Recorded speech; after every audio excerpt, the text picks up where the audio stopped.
Now, Little Willie, Blockbuster and Ballroom Blitz are just a few of the songs that kept glam rock supergroup The Sweet at the top of the hit parade during the 1970s.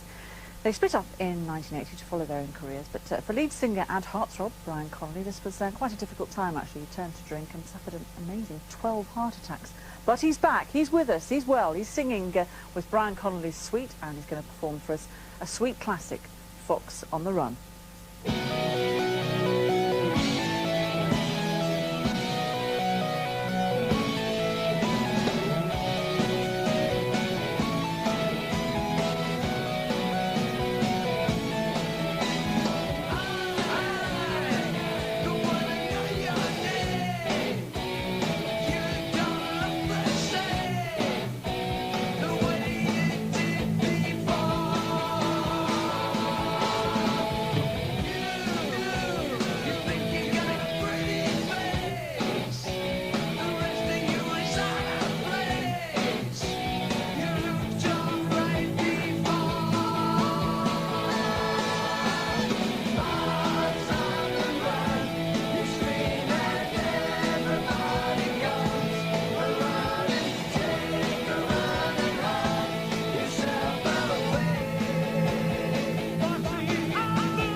Brian, do join us, old boy.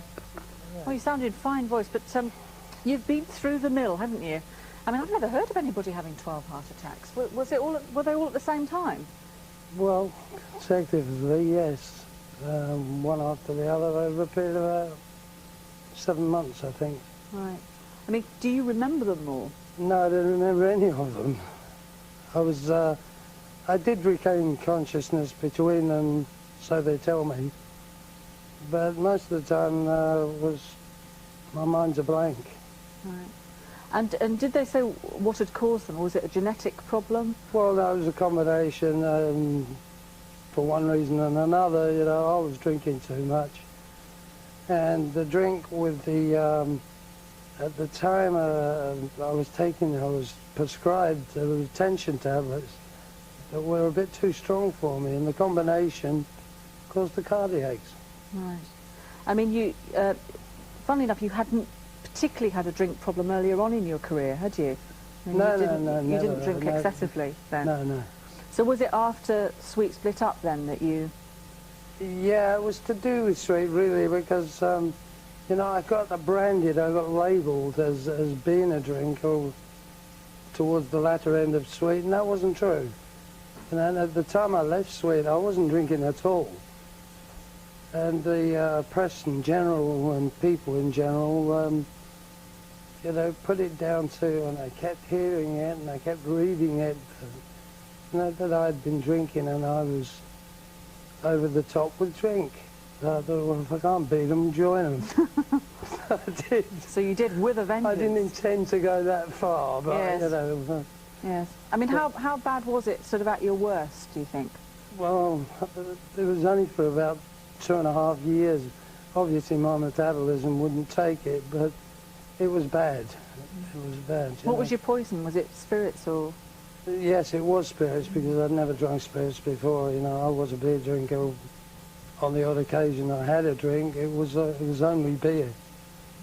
But at the latter end, yes, it was spirits, and I was, I suppose, beginning to depend on it. I was relying on it as a lifestyle.